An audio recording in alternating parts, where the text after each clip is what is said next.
यानी कर्म करना, उपासना करना है तो पूर्व मीमांसा। पूर्व मीमांसा में क्या है? पूर्व मीमांसा का पहला सूत्र है अथा तो धर्म गो जिज्ञासा, पहला सूत्र। और उत्तर मीमांसा का अथा तो ब्रह्म जिज्ञासा, यानी वहां ब्रह्म की जिज्ञासा और यहाँ पर कर्म की और गो की जिज्ञासा।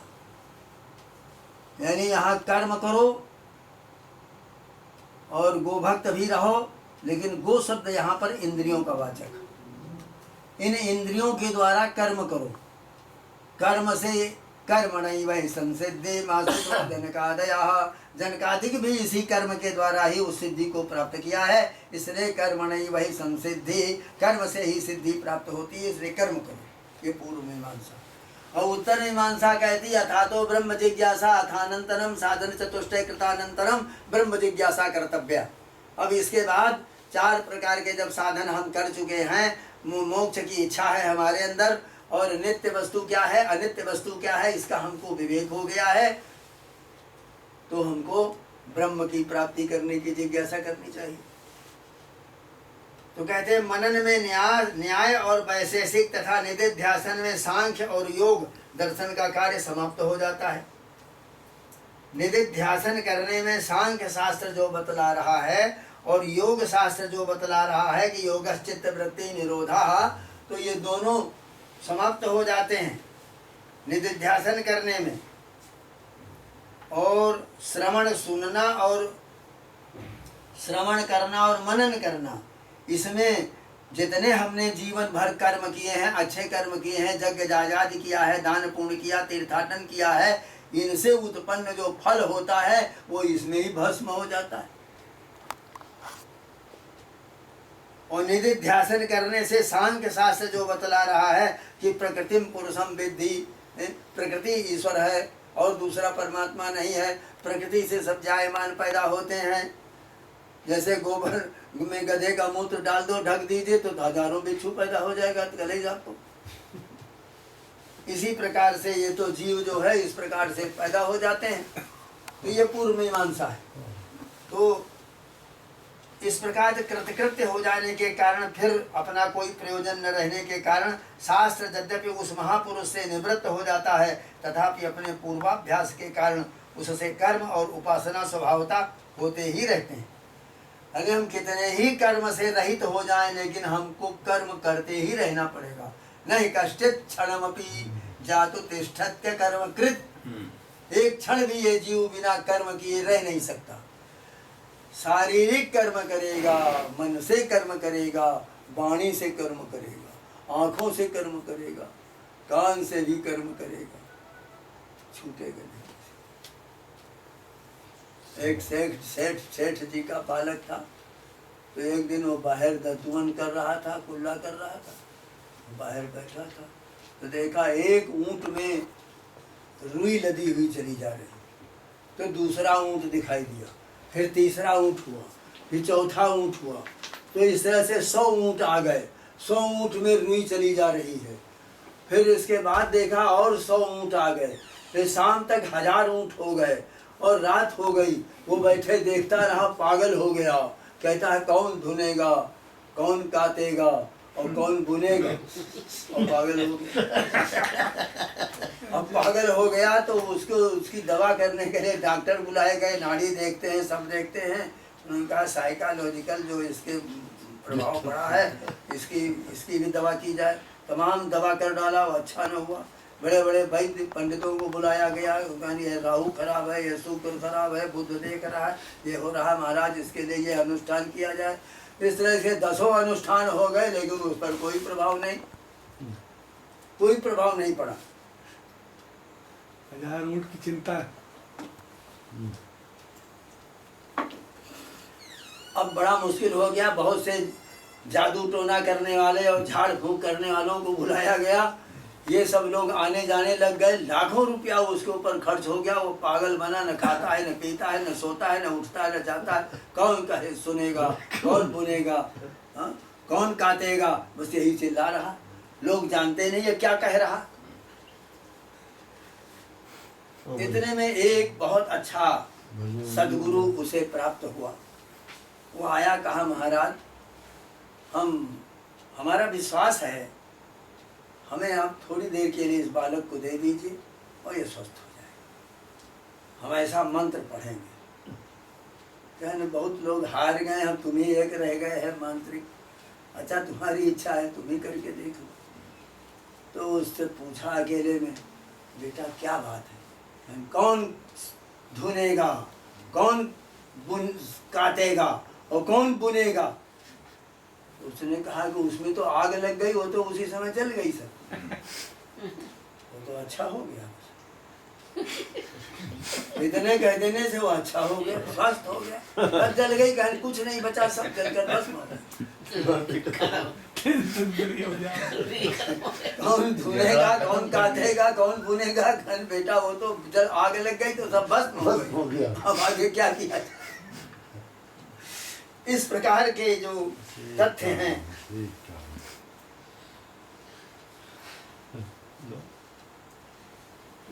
तो अद्वैष्टित्वादिवत् तेषां स्वभावो भजनं हरेः, जिस प्रकार उनमें स्वभाव से ही अद्वैष्टित्वादि गुण रहते हैं, उसी प्रकार भगवान का भजन करना भी उनका स्वभाव ही होता है।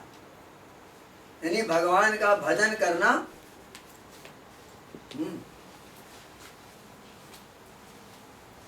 स्वभाव हो जाता है। एक तो भजन हम कर रहे हैं लेकिन हमारे स्वभाव नहीं, हमारा नहीं बना, और एक होता है कि भजन का स्वभाव बन गया। हम 24 घंटा भजन करते ही रहेंगे, हम कभी सोते भी हमारे मुख से वही निकलेगा, जागते भी निकलेगा, खाते पीते भी वही निकलता रहेगा, एक ऐसा स्वभाव बन जाता है। तो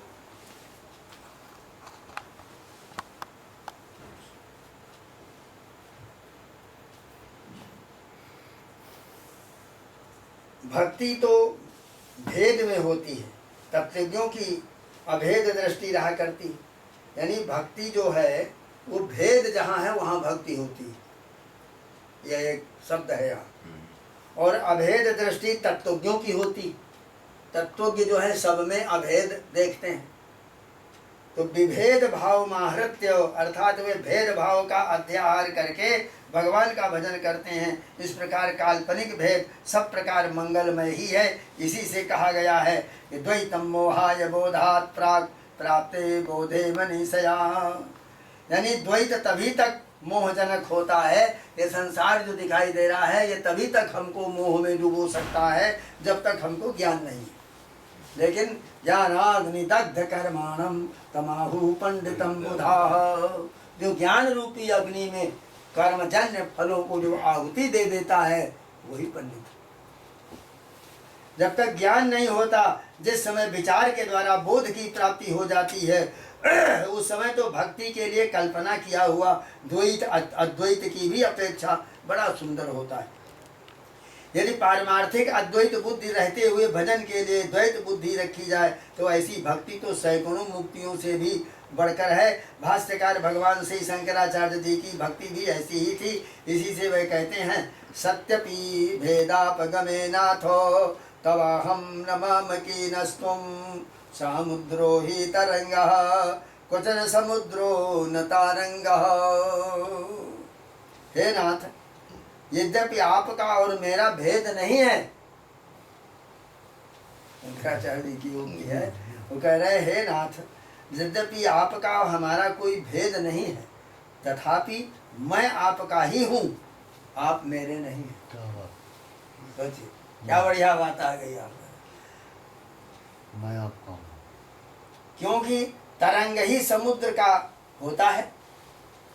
समुद्र तरंग का कभी नहीं होता, तरंग ही समुद्र की है, ये समुद्र की तरंग है, लेकिन तरंगों का समुद्र है ये कभी नहीं होता। इसी विषय में और एक भावुक ने बहुत अच्छा कहा है, प्रियतम हृदये बा खेलतु प्रेम रीत्या पद जुग परिचर्या प्रेयसी वा विधत्तम विहरतु विदितार्थो निर्विकल्पे समाधौ ननु भजन विधौ वा तुल्य में तद्वयं स्यात्। प्रियतमा चाहे तो प्रणय विधि से प्रियतम के वक्ष स्थल पर विहार करे। स्त्री प्रियतमा वो चाहे तो प्रेम करती हुई अपने प्रियतम के हृदय में चिपक जाए, पर विहार करे, और चाहे उसके चरण जुगल की परिचर्या में ही लगी रहे, बात एक ही। इसी प्रकार जिसे परमार्थ बोध प्राप्त हो गया है वो चाहे तो निर्विकल्प समाधि में स्थित रहे और चाहे भगवान के भजन पूजन ही करता रहे, दोनों में उसकी बराबरी। जो लोग विचार शून्य हैं उन्हीं की दृष्टि में भगवान का आत्मत्वेन साक्षात्कार उनका अपमान है। यदि विचार करके देखा जाए तो इस प्रकार का अभेद तो प्रेमातिशय की रीति ही है। प्रेम का अतिरेक होने पर जो भेदभाव की तिलांजलि हो ही जाती है। जो अरसिक हैं उत्कृष्ट प्रेमातिशय के रहस्य को जानने वाले नहीं हैं, उनकी दृष्टि में प्रियतमा का प्रियतम के वक्ष स्थल पर विहार करना अयुक्त हो सकता है, किंतु रसिक जन तो जानते हैं कि प्रेमातिरेक में ऐसा ही हुआ करता है। अतः अभेद रूप से स्वरूप साक्षात्कार हो जाने पर भी काल्पनिक भेद स्वीकार करके निष्कपट भाव से भक्ति हो ही सकती है। तत्वज्ञों के यहाँ ऐसी ही भक्ति का स्वीकार है। इस प्रकार ये भजनानंद चंद्र विषयी मुमुक्षु और मुक्त सभी के लिए प्रिय है। जो चंद्रमा उदित हुआ है वो कौन चंद्र है? संसारिक जनों के अंदर भजन करने की प्रवृत्ति हो, यही चंद्रमा का उदय। उसमें रासलीला होनी है। जीव और बुद्धि ये दो वस्तुएं हैं, और ज्ञानेन्द्रिय और कर्मेंद्रिय हैं। मन बुद्धि चित्त अहंकार चार अंतःकरण हैं। प्राण अपान उदान व्यान समान पांच इसमें वायु हैं। नाग कृकल कूर्म देवदत्त धनंजय ये पांच उपवायु हैं। और फिर इसके अंदर और भी कुछ है, मन बुद्धि चित्त अहंकार है, ये अंतःकरण चतुष्टय है। इस शरीर यही शरीर है। तो इतनी वस्तुओं के रहते हुए इसके अंदर फिर जीवात्मा है। जीवात्मा सबका बोध कराती है, सबको चेतना प्रदान करती है।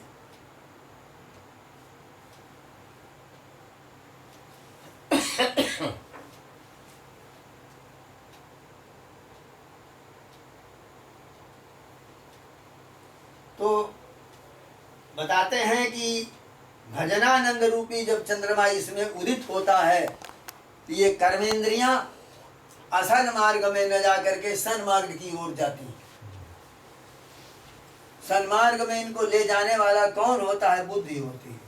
बुद्धि है लूली लंगड़ी, अपने आप कुछ आपको निर्णय नहीं दे सकती। वो शब्द के ऊपर विचार करेगी तो कान की जरूरत है, रूप के ऊपर विचार करेगी तो आँख की जरूरत है, और सुगंधी दुर्गंधी जानना चाहेगी तो नाक की जरूरत है, खट्टा मीठा मालूम करना है तो मुख की जीवा की जरूरत है, ये कोमल है कि बड़ा कड़ा है इसके लिए देह की जरूरत है।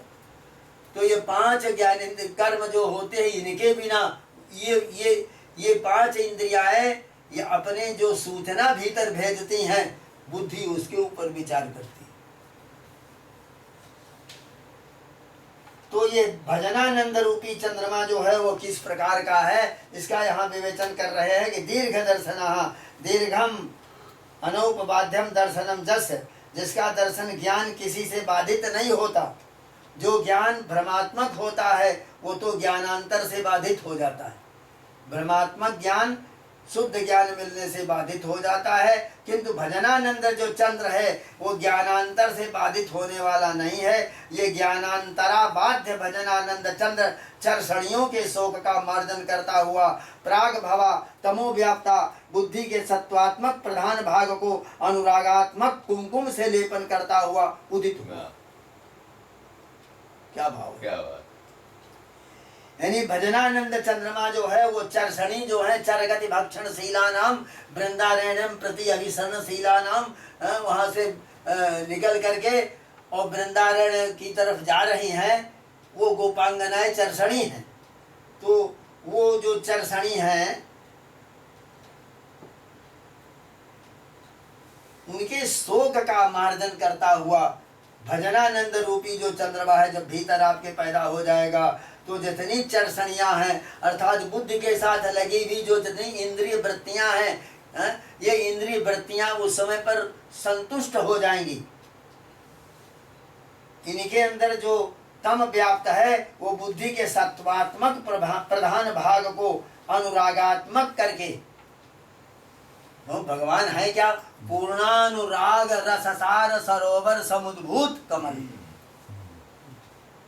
आप सोचिए, पूर्णानुराग, पूर्ण अनुराग, पूर्णानुराग रस सार, उस पूर्ण जो अनुराग होता है उसके रस का जो सार है, पूर्णानुराग रस सार सरोवर, और उसका एक भरा हुआ सरोवर है, उसके भीतर उत्पन्न होने वाला जो कमल है वो कृष्ण है। क्या बात। पूर्णानुराग रससार सरोवर समुद्भूत सरोज। अथवा ऐसा समझ लीजिए कि जिस समय भगवान ने रमण करने की इच्छा की उसी समय प्राची यानी नित्य प्रिया वृषभानु नंदनी का मुख विलेपन करते हुए उड़ुराज श्री कृष्णचंद्र उस विहार स्थल में उदित हो गए। क्या सुंदर भाव है।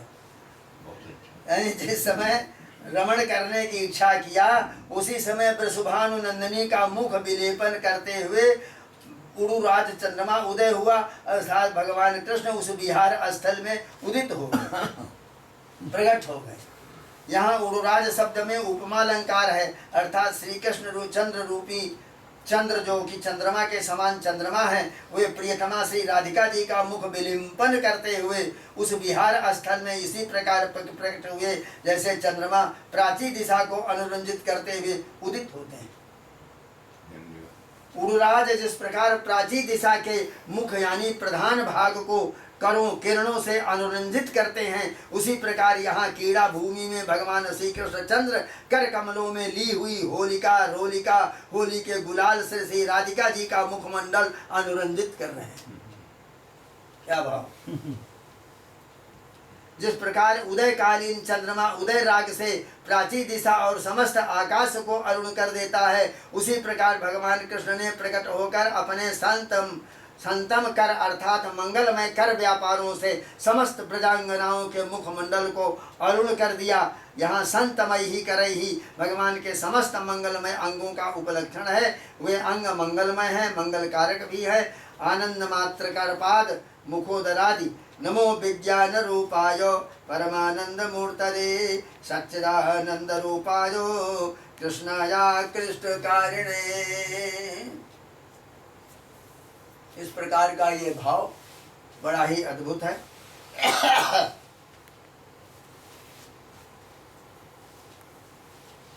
शुद्ध जो सन मात्र चिन्ह मात्र आनंद मात्र तत्व है, ऐसा ही एवानंदयति श्रुति कह रही है। इस श्रुति के अनुसार सभी प्राणियों को आनंदित भी करते हैं, वे आनंद प्रद भी हैं। उन्होंने नित्य प्रिया श्री वृषभान नंदनी के समान अन्य ब्रजांगनाओं के मुखमंडल को भी सुखमय और सुखावाह करके कर व्यापारों से अरुण किया तथा उनके कर्ण रंध्रों को वेणु राग से और हृदयाकाश को प्रेम राग से रंजित कर दिया। कानों को बंसी बजा करके और उनके हृदय आकाश को प्रेम राग से रंजित कर दिया और यहाँ उदित हुए। यहाँ करई में जो बहुवचन है वह स्वस्वरूपों की बहुलता के अभिप्राय से है, क्योंकि रासलीला में भगवान को अनेक रूप से आविर्भूत होना है, अतः भगवान के अनेक रूपों की अपेक्षा से बहुवचन का प्रयोग यहाँ पर हुआ है। तथा ब्रजांगनाओं को जो भगवान के साथ विहारावसर प्राप्त न होने का शोक था उसे भी संतम कर यानी सुखप्रद लीला में विहार विशेषों से ही निवृत्त करते हुए भगवान प्रकट हो गए। वर्तमान सामीप्य वर्तमान वद्वा इस सूत्र के अनुसार मृजन में भविष्यार्थ में वर्तमान का प्रयोग हुआ है। भगवान अपने साथ विहार करने का सुअवसर न मिलने के कारण जो गोपांगनाओं को शोक था उसकी निवृत्ति करते हुए इसीलिए उदित हुए। रलयोर रलजो ससयोर बबजोस तथा भनन्ते शांत सावरणम अलंकार विदोदनाः। अर्थात जिस समय भगवान वृंदारण्य में पधारे उस समय श्री जसोदा और नंद बाबा को विकलता होने की संभावना हो गई, ये विकल हो जाएंगे। क्योंकि जिस प्रकार फणी मणि को नहीं छोड़ सकता, सांप मणि को नहीं छोड़ सकता, उसी प्रकार वे भगवान से विलग नहीं रह सकते। अतः भगवान अनेक रूप से प्रकट हुए, अर्थात वृंदारण्य में प्रकट होने पर भी वे एक रूप से जसोदा जी के शयनागार में ही रहे। ये देखिए, इसी से उन्हें उरुधा बहुधा राजते जहसा उरु राजा, इस व्युत्पत्ति के अनुसार अनेक रूप से सुशोभित होने वाले कहा गया है। यहाँ यह उरुराज का विशेषण है। जिस प्रकार रसिक और भक्त पुरुष दोनों ही को चंद्रमा प्रिय है, भक्त को भी चंद्रमा प्रिय है और रसिक लोगों को भी चंद्रमा प्रिय है, उसी प्रकार भगवान भी सबके परम प्रेमास्पद हैं। चंद्रमा में रसिकों का प्रेम तो श्रृंगार रस का उद्दीपन विभाव होने के कारण है, किंतु साथ ही वो भक्तों को भी अत्यंत प्रिय है, क्योंकि उसके मध्य में जो श्यामता है वो उन्हें हृदयाकाश में स्थित ध्यानाभिव्यक्त भगवत स्वरूप का स्मरण दिलाती है, तथा उसके दर्शन मात्र से भी अपने प्रियतम के प्रति प्रेमियों के अनुराग की वृद्धि होती है। देखो, चंद्रमा अत्यंत दूर देश में है तो भी वे समुद्र की अभिवृद्धि का हेतु है। पूर्णिमा की चंद्रमा में खूब लहरें उठती हैं, समुद्र बढ़ जाता है, और जैसे जैसे कृष्ण पक्ष की आती वैसे वैसे घटता चला जाता है। यही ज्वार भाटा है जो उसमें पैदा होता है। जान पड़ता है कि मानो समुद्र अपनी उत्ताल तरंगों के द्वारा चंद्रमा से मिलना चाहता है। इससे सूचित होता है कि प्रिय वस्तु चाहे कितनी ही दूर रहे।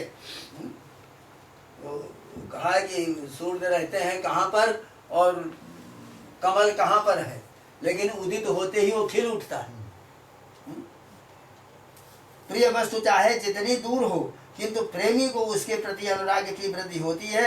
इसी से जब जब पूर्ण चंद्र का उदय हुआ तभी तभी समुद्र अत्यंत उत्सुकता से उससे मिलने के लिए उत्ताल तरंगों से उछलने लगता है। ये सब देखकर प्रेमियों की ऐसी ही भावना हो जाती है कि जिस प्रकार ये समुद्र अपने प्रियतम तक पहुंचने के प्रयत्न में बारंबार असफल होते रहने पर भी हताश नहीं होता। बार बार लहरें उठ रही हैं लेकिन फिर वही किनारे में टकरा के रह जाता है। उसी प्रकार हमें भी अपने प्रियतम से निराश या निरपेक्ष नहीं होना चाहिए। इस प्रकार प्रेमियों को प्रेम रीति सिखाने वाला, भगवान कृष्ण में रमण इच्छा उत्पन्न कराने वाला, समस्त जीवों को आनंदित करने वाला होने के कारण चंद्रमा ही सब प्रकार से परम प्रेमास्पद है। इसी प्रकार सर्वांतरात्मा श्री भगवान भी सभी के परम प्रेमास्पद हैं, क्योंकि कोई पुरुष कैसा ही नास्तिक हो या देहाभिमानी क्यों न हो, उसे भी अपनी आत्मा में ही निरतिशय प्रेम होता है। ये चंद्रमा कैसा है? दीर्घ दर्शन, दीर्घ कालानंतरे अनेक रात्र्यवसाने दर्शनम जैसे सा दीर्घ दर्शना, अर्थात जिसका दर्शन बहुत सी रात्रियों के बाद होता है। परिवार द्वितीया तृतीया चतुर्थी पंचमी करके जब पूर्णमासी आती है तो कितनी रात्रियां बीत जाती, क्योंकि पूर्ण चंद्र एक मास के अनंतर ही उदित होता है। यदि इसे भगवान का विशेषण माना जाए तो इसका अर्थ होगा कि दीर्घम अबाध्यम दर्शनम जससा दीर्घ दर्शना, अर्थात जिनका दर्शन दीर्घ यानी अबाध्य है, क्योंकि नहीं दृष्टि विपरलोपो विद्यते विनाशित्वात्। सूत्र के अनुसार सर्वसाक्षी भगवान की दर्शन शक्ति का लोप कभी नहीं होता। भगवान कृष्ण प्रत्यगात्मा होने के कारण ही प्रिय हैं, परम प्रेमास्पद हैं। सर्वांतरतम प्रत्यगात्मा होने के कारण ही सबके दृष्टा है। जो सर्वद्रष्टा है वो किसी का दृश्य नहीं हो सकता। जो सबको देखने वाला है उसको कोई देख नहीं पाएगा, क्योंकि वो जिसका हृदय हो दृश्य होगा उसका दृष्टा नहीं हो सकता। ऐसा होने पर उसका सर्वदृष्टित्व बाधित हो जाएगा। अतः सर्वदृष्टा श्री भगवान की दर्शन शक्ति का किसी समय लोप नहीं होता। दर्शन दो प्रकार का है, बौद्ध दर्शन, पौरुषेय दर्शन। भिन्न भिन्न इंद्रियों द्वारा अंतःकरण का उन इंद्रियों के विषयों से संश्लिष्ट होकर के तदाकार हो जाना बौद्ध दर्शन है। बुद्धि के द्वारा अंतःकरण का इंद्रियों के विषयों से जुड़ करके और तदाकार हो जाना यह बौद्ध दर्शन है। यह बुद्धि का परिणाम है। यहाँ बुद्धि ही इंद्रियों द्वारा विषयों को व्याप्त करके उनके आकार में परिणत होती है। इसी को कहीं कहीं पौरुषेय दर्शन भी कहा है। बुद्धि में जो पुरुषत्व का आरोप होता है उसी के कारण बुद्धि निष्ठ दर्शन पुरुष निष्ठ सा जान पड़ता है। तात्पर्य यह है कि बुद्धि में जो विवेक ज्ञान और शब्दादि ज्ञान है, इनका अपने में आरोप करके यह पुरुष अहम विवेकवान, मैं विद्वान हूँ, अहम शब्द ज्ञानवान, मैं ज्ञानवान हूँ, ऐसी प्रतीति होती है। वस्तुतः यह आरोप भी बुद्धि में ही है, आत्मा में नहीं है। यहाँ संदेह है, यदि यह आरोप बुद्धिनिष्ठ है तो इसकी पुरुष निष्ठता प्रतीत नहीं होनी चाहिए, बुद्धि निष्ठता ही अनुभूत होनी चाहिए। किंतु बुद्धि प्रकृति का विकार होने के कारण जड़ है, अतः यह आरोप अनुभव का विषय ही होना चाहिए, अनुभव रूप नहीं होना चाहिए। परंतु ऐसी बात तो है नहीं, इसलिए इसे बुद्धिनिष्ठ मानते हैं। उत्तर यह है कि बुद्धिनिष्ठ आरोप बुद्धि व पुरुषत्व की भ्रांति कराने के कारण बुद्धिनिष्ठ होने पर भी पुरुषनिष्ठ सा जान पड़ता है। इसी से वस्तुतः वह आरोप अनुभव का विषय होने पर भी अनुभव रूप सा होता है। यही वेदांत का मत है।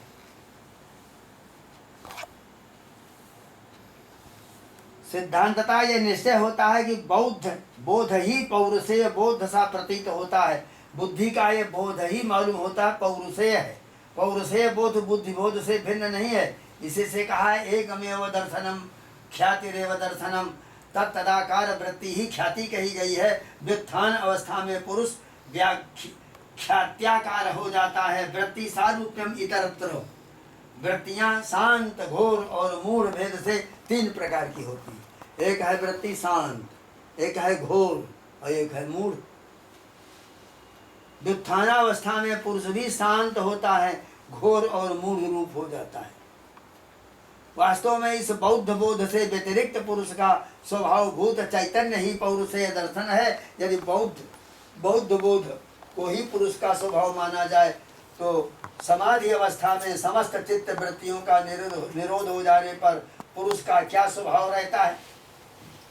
यदि उसका स्वभाव बौद्ध बोध ही है तो उस अवस्था में भी समस्त बुद्धि वृत्तियों का निरोध हो जाने के कारण स्वभाव शून्य होकर वो कैसे रहेगा। ये बड़ा भारी तर्क है। यानी समस्त वृत्तियां 5 विभागों में बट जाती हैं: प्रमाण, विपर्जय, विकल्प, निद्रा और स्मृति। इनमें से किसी न किसी के साथ पुरुष का सारूप्य रहता है।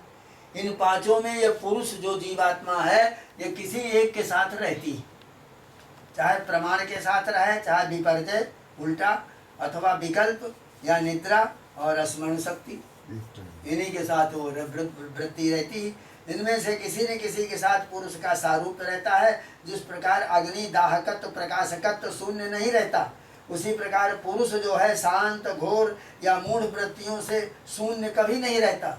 कभी शांत दिखाई देगा, कभी घोर होगा, कभी मूढ़ होगा। अतः ये उसके स्वभाव है। यदि कहें कि समाधि काल में वृत्तियों का निरोध हो जाने पर वो निर्वृत्तिक अंतःकरण ही उसका भोगता है, ये भी ठीक नहीं। निर्वृत्तिक अंतःकरण भोगोपयोगी नहीं। भोग और सत्व पुरुषान्यता अन्यथा ख्याति रूप पुरुषार्थ संपादन करने वाली अंतःकरण रूप में परिणत हुई जो प्रकृति है वो पुरुष की भोग्य हो सकती है। और निवृत्तिक जो चित्त होता है, जिस चित्त में उपराम पैदा हो गया है, ये वो चित्त जो है इनसे अलग होता है। अतः समाधि अवस्था में पुरुष का कोई स्वभाव ही नहीं रहता। कोई भी भाव रूप पदार्थ अपने स्वभाव को छोड़कर नहीं रह सकता। पुरुष भाव रूप है, अतः समाधि अवस्था में भी उसका सद्भाव रहने के कारण क्या हो सकते हैं। तदा दृष्टु स्वरूपे अवस्थानम, उस समय दृष्टा की दृष्टि जो है अपने स्वरूप में हो जाती है। समस्त वृत्तियों का निरोध हो जाने पर दृष्टा की अपने स्वरूप में स्थिति हो जाती है। औपाधिक और अनौपाधिक 2 प्रकार के भाव आज के इस वक्तव्य में आए हैं। बौद्ध बोध पुरुष का औपाधिक रूप है। बुद्धि से जितना हमें ज्ञान पैदा होता है ये औपाधिक उपाधि से भरा हुआ ये है। अतः समाधि में इसका अभाव हो जाने पर भी पुरुष का निरुपाधिक स्वाभाविक स्वरूप रहता है। तो ये बुद्धि वाला बोध जो है जब समाधि में पहुंचता हो तो इसका अभाव हो जाएगा, समाप्त हो जाएगा। यही मुख्य पौरुषेय बोध भी है। ये पुरुष का स्वाभाविक चैतन्य ही वास्तविक दर्शन है। दृष्टि 2 हैं, नित्या और अनित्या। ख्याति अनित्या दृष्टि है, उदयास्तमय शालिनी है। इसकी साक्षी भूता जो नित्या दृष्टि है उसमें श्रुति कहती है नहीं दृष्टुर दृष्टे विपरलोपो विद्यते, अर्थात दृष्टा की दृष्टि का लोप कभी नहीं होता। यही दीर्घा दृष्टि है और यही मुख्य भी है। इसी से भगवान को अविलुप्त दृक् कहा गया है। भगवान अविलुप्त दृक् है, यानी कभी लुप्त नहीं होते, लुप्त हुए से दिखलाई देते। भगवान है यहीं पर बैठे हैं लेकिन हम देख नहीं पाते, क्योंकि अविलुप्त अविलुप्त दृक्, ऐसा बढ़िया शब्द है अविलुप्त दृक्। ये दृष्टि समस्त अनित्य दृष्टियों की दृष्टि साक्षिणी है, अर्थात अनित्य दृष्टियों की दृष्टि और उनका दृष्टा एक ही है। यहाँ दृष्टु दृष्टि ही यह कथन है। राहो सिरा, अर्थात जिस प्रकार सिर राहु से तनिक भी भिन्न नहीं है, उसी प्रकार यह दृष्टि भी दृष्टा से भिन्न नहीं है। अतः इस पद में षष्ठी है। यदि व्यधिकरण षष्ठी मानकर अर्थ किया जाए तो दो तात्पर्य हो जाते हैं, दृष्टुजन्या दृष्टि और दृष्टु प्रकाशिका। दृष्टु से उत्पन्न होने वाली, जैसे आपने देखा पेड़ है सामने तो आपको पेड़ प्रतीत हुआ, तो ये दृष्टि से हुआ। और दृष्टु प्रकाशिका, देखने वाले को प्रकाशित करने वाली एक दृष्टि है, वो दृष्टु विषयनी दृष्टि। तो पहली दृष्टा के आश्रित है और दूसरी दृष्टा का आश्रय। आपने पेड़ को देखा तो आपके अधीन है, आप आंख बंद कर लें तो दिखाई नहीं देगा। तो इसलिए ये दृष्टा के आश्रयीभूत है। पहली जो है दृष्टा के आश्रित है और दूसरी दृष्टा का आश्रय है। दृष्टा जो देख रहा है तो वो आश्रय हो गया। अभी तो हम देखा कि सामने पेड़ है तो दृष्टा के आश्रित है, आंख बंद कर लो तो कुछ भी नहीं, खोलने पर है। और दूसरी जो है वो दृष्टा का आश्रय है। दृष्टा जो देखने वाला है उसका आश्रय कहाँ होगा? आँख खोलेगा तो कहाँ देखेगा, क्या देखेगा? उसका वो आश्रय। तो पहली जो है वो अनित्या है और दूसरी नित्या है। पहली अनित्य है, नाशवान है, और दूसरी नित्य है। इससे सिद्ध हुआ कि घटादि दर्शन का आश्रय दृष्टा है और उस दृष्टा का जो दर्शन है वो दर्शन का जो विषय है वो दृष्टा है, वही शुद्ध आत्मा है। वो दृष्टि क्या है? वो दृष्टा को की स्वरूप भूता है। यहाँ दृष्टा शब्द से काल्पनिक दृष्टा अभिप्रेत है। उस काल्पनिक दृष्टा का आश्रय ही उसका पारमार्थिक स्वरूप है। जैसे रज्जु में सर्प की भ्रांति होती है, इस प्रकार से सा दृष्टुर दृष्टि यथा स्वप्ने पश्यति, इस प्रकार इसका श्रुति वेद मंत्र जो है परिचय देते हैं। ये विषय अब कल आपको सुनाएंगे। हाँ, श्री राम जय राम जय जय राम, श्री राम जय राम जय जय राम। क्लिष्ट विषय आ गया। अभी इस श्लोक में दृष्टा और दृश्य के ऊपर चल रहा है विषय। हाँ, अब दृष्टा दृष्टा प्रारंभ हुआ। सांख्य दर्शन और योग दर्शन और क्या नाम पूर्व मीमांसा, तीन तीन का पक्ष है। तीन पक्षों में शुद्ध कौन है, पवित्र कौन है, सही कौन है, सत्य कौन है, यह निश्चय हो जाने पर उसका आगे कथा चलेगी। इसके पहले कथा हाँ, इन तीन में निश्चित हो जाए पहले। निश्चित हो जाए पहले। पूर्व ये उड़राज चंद्रमा जो उदित हुआ है, अब ये गोपांगनाओं को सबको खींच रहा है, तो वास्तविक ये चंद्रमा है कहाँ? किस प्रकार का चंद्र उदित हुआ था, फिर वो प्रेम किस प्रकार का है, अभी तो बहुत आगे गहराई में अब डूबेंगे भी जा करके। आहो प्रसार परिरंभ कराल कुरु नीलिस्तना नखत नर्म नखाग्रपातई। भगवान के पास जब गोपांगनाएं पहुंच जाती तो हाथ फैला लिया, तो उसने भी हाथ फैला करके उनका हाथ पकड़ लिया। तो उसके बाद फिर क्या हुआ? जब एक हाथ बढ़ाया इधर और एक हाथ इधर, तो एक गोपी ने इधर हाथ पकड़ लिया, एक ने उधर हाथ पकड़ लिया। बाहु प्रसार इसके बाद परिरंभ हो गया। परिरंभ क्या हुआ, सारे शरीर के रोए खड़े हो गए, कंपन सा पैदा हो गया।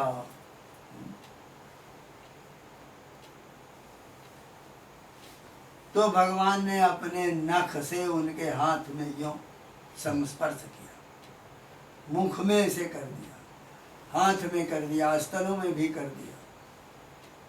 बाहु प्रसार परिरंभ कराल कुरु निविस्तना नखत नर्म नखाग्र पातई। नीवी माने ये जो वस्त्र पहने हुए हैं, ये एकदम उनका शरीर ढीला हो गया, वस्त्र गिरने की अवस्था पैदा हो गई, खाली नख का संस्पर्श हो जाने के कारण। तो उन्होंने देखा कि गोपांगना जो है गोपी बेहोश हो जाएगी और सब इसी तरह है, तो सबको तो एक साथ छूना है। तो माधवम माधवम अंतरे अंगना, माधव माधव दो हो गए, बीच में एक गोपी हो गई। ओ अंगना अंगना अंतरे माधव, ये लाइन में और एक गोपी उसके बीच में एक कृष्ण हो गए। इत्थमा कल्पिते मंडले मध्य गौ। इस प्रकार वो इतना बड़ा मंडल हो गया कि हजारों गोपी हैं तो हजारों कृष्ण हो गए, हजारों गोपियां हो गई। उम्मद संजगो वेणुनागो देवकी नंदना, और फिर बीच में खड़े होकर के वेणु बजाया। प्रत्येक गोपी अपने पास में जो कृष्ण है उन्हीं को देख रही, वो सामने वाले को नहीं देख रही। सेंट्रल आइडिया नहीं पकड़ा। हाँ, तो सामने वाले को नहीं देख रही, तो वो वेणुरव क्या है इसकी अलग व्याख्या होगी। वेणुरव अभी उसके ऊपर आपको सुनाएंगे वेणुरव है क्या, क्योंकि वेणु जो है वो रुद्र है, भगवान शंकर है, तो रुद्र रूपा वेणु है, और उसके छेद जो 7 ठो उसमें है वो 7 स्वर है, अकार उकार मकार हई रिल समाना 5 ये हो गए, और आई ई उ रे रे लिल्ली, इस तरह से 7 स्वर जो है ये 7 ही उसमें है। और वो 7 क्या है, बड़ा अच्छा विवेचन है, वो ज्ञान प्रकट हो जाएगा। आप शुद्ध बुद्ध भूल करके उसको सुन पाएंगे। यदि मन थोड़ा हटने न पावे उसको उसी के साथ लगा के रखो। ये श्रवण बड़ा कठिन विषय है। श्रवण जो होता है यही धोखा है। हम सुन तो रहे हैं लेकिन कल्पना के साथ में, इधर मन जो है कल्पना कर रहा है, अब घर जाना देर हो रही है, अब वहाँ पहुँचना ये हो रही है, अभी पहुँच करके ये भोजन बनाना, अभी खाना पीना बाकी पड़ा हुआ, वो भीतर भीतर वो भी कहता जा रहा। अब बताओ मन न हुए 10-20, वो तो एक ही है, तो एक ही जगह उसको रखोगे, तो दूसरी जगह क्या है, वो है कल्पना। तो उसके समान एक दूसरे मन की वो कल्पना करके दूसरा मन बना लेती, तो उस अपने ही शरीर में 2 तरह का मन हो जाता है। आप चले तो मन हो रहा है जाएं कि न जाएं, लौट जाएं, फिर मन होगा कि चले जाएं, फिर होगा कि नहीं चलो बहुत देर हो गई है, अब शायद वहाँ भेंट हो न हो, लौट चले। इस तरह की देखें आप बैठा तो मालूम होता कि मन 2 प्रकार का। भोजन आ गया है, खाने लग गए, कौन चीज़ बहुत प्रिय है कौन अप्रिय है, बहुत कुछ रखा है, मिर्चा भी रखा हुआ है, कटाई भी रखी है, क्यों किस चीज़ को आप खाते हैं, मन जो है वो दोनों तरफ जाता है कि कहेंगे सब लोग नहीं खाया, इसलिए एक आध बार उसको छू लेते हैं। तो इस प्रकार से देखा जाता है कि हमारे व्यवहार में हमारा मन 2 प्रकार का मिलता है। हम बहुत से कर्म कर रहे हैं और कर्म करते हुए अपने मन को एक नहीं बना पाते, और जहाँ एक हो जाएगा कर्म उसी जगह स्वस्थ होगा, और जहाँ तदाकाराकारित नहीं हुआ उस समय पर वो विलक्षण हो जाएगा। इसीलिए बहुत सुंदर संतों की वाणी है, संकल्प शून्यो अंतःपुर में एक दिन और विषय आया, संकल्प शून्य अंतःपुर में जब प्रकृति नग्न हो जाती है। संकल्प से रहित मन, बुद्धि, चित्त, अहंकार के बीच में रहने वाली चेतना ही जीव है। मन, बुद्धि और चित्त और अहंकार, इनके बीच में जो हलचल है उसी का नाम है जीव। तो वो जब संकल्प शून्य अंतःपुर में हम पहुंचे तो बुद्धि जो है, प्रकृति, बुद्धि नहीं, प्रकृति नग्न हो जाती है।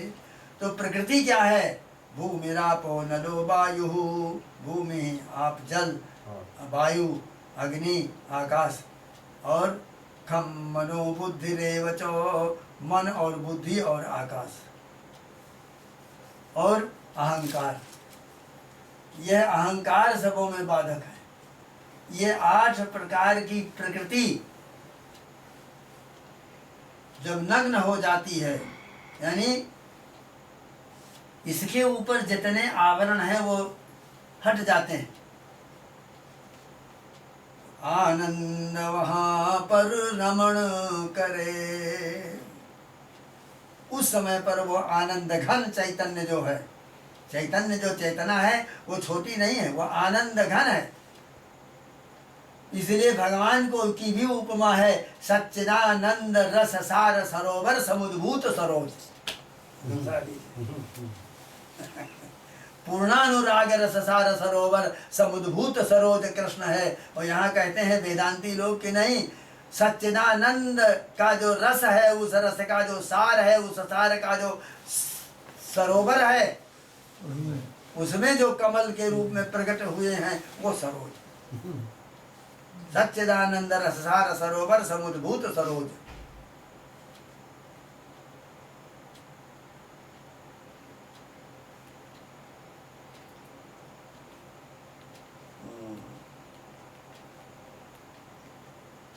मधुसूदन सरस्वती ने बहुत बढ़िया अपने उसमें एक लिखा है। तो कहते हैं कि अनाघ्रातम भृंगई, एक ऐसा पुष्प गोकुल में खिला है जिसको आज तक वायु ने संस्पर्श नहीं किया।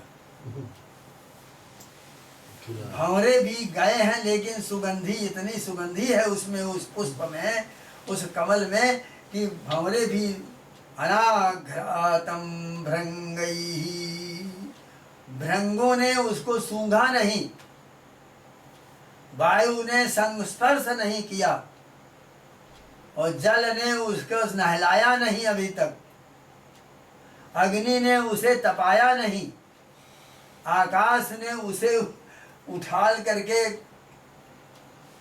अपने अंक में लिया नहीं। जसोदाया क्रोधे, जसोदा के गोद में एक ऐसा कमल खिला है। ये कथा इसी के अंत में आएगी, उसकी व्याख्या वहीं पर सुनिएगा। बड़ा अद्भुत भाव है, क्या बात है। ऐसा ऐसा जो कमल है वो साक्षात कृष्ण तत्व है।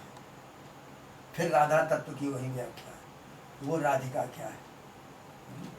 तो ऐक्य रूपम जदोत्पन्नम महावाक्य न चात्मनो हो, यानी दोनों एक होते हुए तत्व एक है और द्विधा भात, 2 प्रकार का भाषित हो रहा है।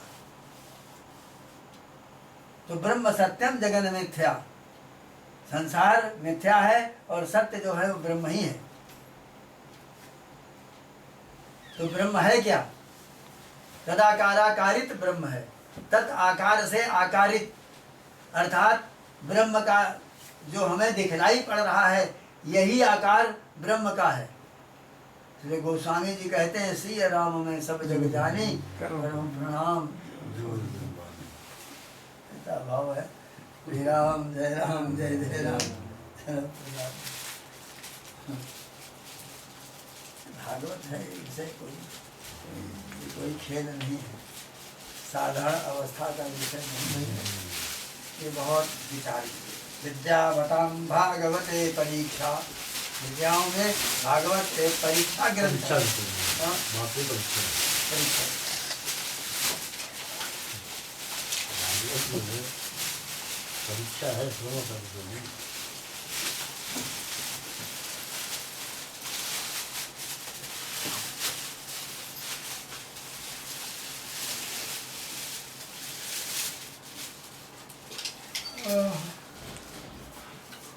ओम ओम ओम ओम ओम।